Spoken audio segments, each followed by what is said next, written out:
If your child isn't making sounds yet, I've got just the right tool for you to use. Verbal imitation can be a powerful tool for a developing child learning to make sounds. It is a fundamental building block of language development. When children hear words and phrases, they begin to learn the sounds, rhythms, and intonations that make up language. Being able to say what you hear is a prerequisite to effective spoken language. So stick around to learn more about how you can start using this strategy today to get your child to start making sounds on request.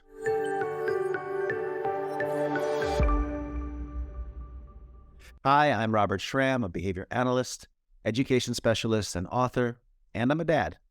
And each week I share strategies to help you find the real path to progress for your children who might be struggling. If you haven't already, click subscribe and hit the notification bell so you don't miss out on any of our important parenting videos. Recently, I released a podcast episode that was all about teaching language. And in today's video, I wanted to highlight a few of the important concepts I covered in that episode related to verbal imitation. I produce a new podcast episode every week, so if you like what you hear in this clip, consider tuning in for future podcast episodes via the links in the description. For a child to learn to produce sounds, it may take a lot of practice and consistent motivation. And the way that we motivate a child to practice making sounds is through something called verbal imitation.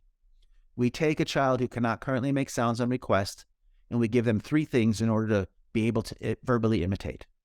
First, the understanding that when we say a word, like say something, we want them to try to make the sound that comes after our word say. For example, I look at a child and I say ah. Somehow I have to get the child to realize that repeating that sound is actually the thing that I'm looking for. And next, we have to start with simple sounds for the child to make. And finally, we have to find a meaningful way to reinforce the behavior of copying or imitating our sounds whenever it does occur. Often, one of the biggest sticking points for a child who is not able to imitate even very simple sounds is that nobody's been able to show them that making an imitative sound is even what it is that we're looking for. Just because I stare at a child and I say ah, it doesn't mean that the child knows what I want them to do. For many of these children, their receptive language skills are just not complete enough to know what the word say even means. So to gain this first step, we might need the help of a little bit of healthy frustration. What I mean by this is we will have to find a motivating, fun experience that the child would clearly like to have or do, and then we need to make that available to them for free so that they're aware that we can give them this activity whenever it's desired. And for many early learners, tickling or swinging them in a blanket or bouncing them on a ball might be an activity that they would enjoy and like to see continue. For others, though, food items or video games might be the most valued motivators.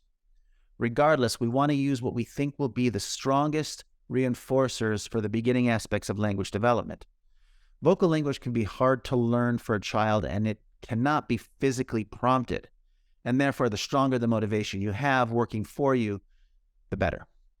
And once we know what types of motivators have the most value to us, we can begin to give the child access to them. And at some point, when they want the item more or they want it again, we can ask them to say their first echoic sound. Now, this is where a speech and language pathologist can be of help. They can help you to identify the easiest sounds for the child to make. As with anything, we always want to start as easy as possible. Now, I found through working with many speech pathologists that the basic ah sound, the vowel sound ah, is going to be the easiest for most kids. It doesn't take any special shaping of the mouth or the tongue. So this is often the first sound that I would go for. However, if a child is currently making any sounds reliably during play, it might make sense to use that sound that you know that the child can make as your first goal, and then just give them a good reason to make that sound under echoic control.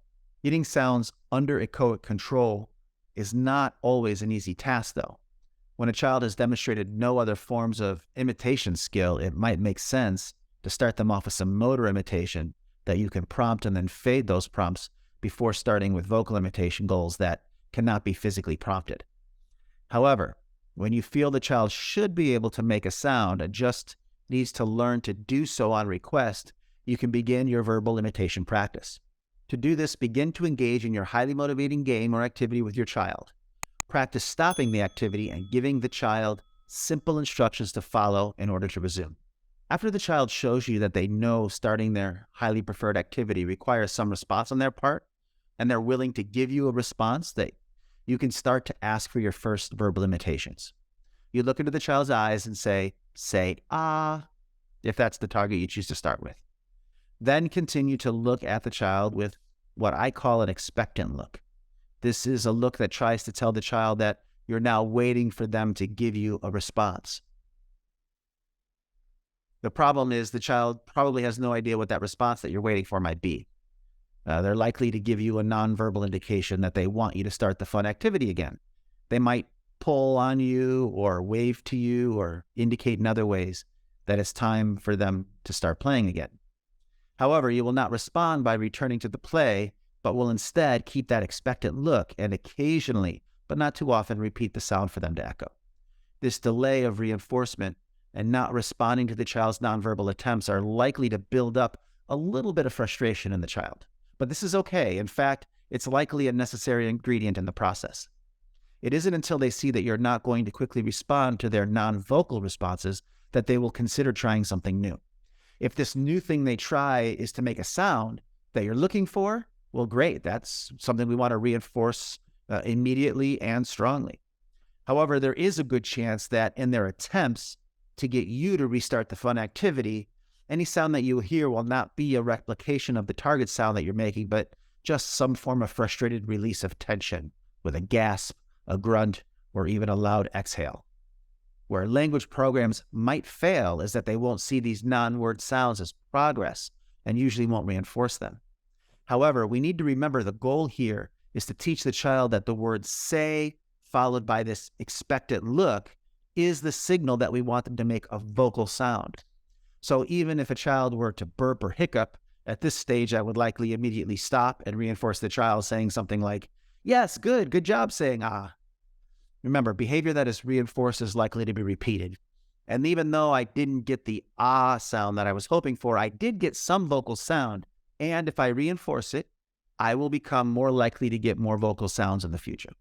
So reinforcing this first sound, this first vocal sound, whatever it is very important in the beginning.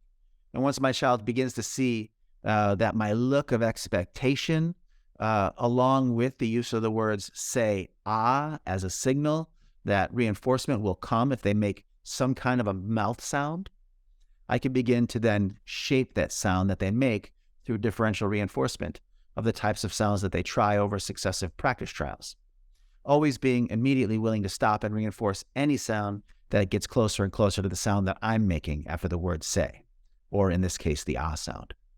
One of the things that I found is that if a child has a tongue and is able to formulate sound in any capacity, I can get them to understand that there is value in trying their best to make the sound that I make after the word say.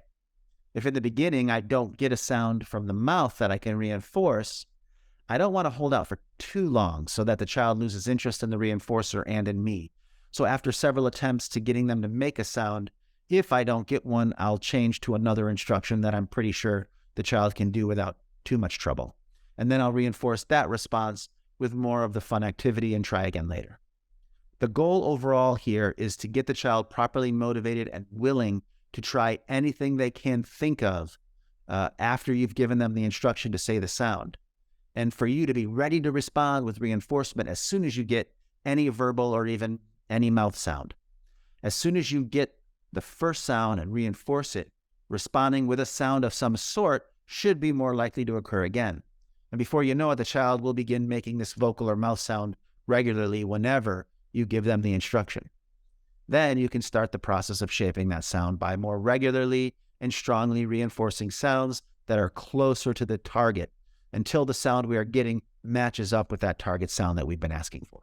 Well, hopefully you enjoyed that excerpt from the podcast. If you want to listen to the full episode, click the card that's on your screen now. And understanding verbal imitation is just one step to getting your child to start using vocal language. Once a child starts making sounds, you'll need to provide them with sufficient reinforcement to encourage them to continue making these imitations, and we need to then transfer the imitations to other parts of language. A token economy is a great option when a strong reinforcer is not immediately available to you. So check out this video where I talk all about how to implement a token economy for your child. I'll see you there.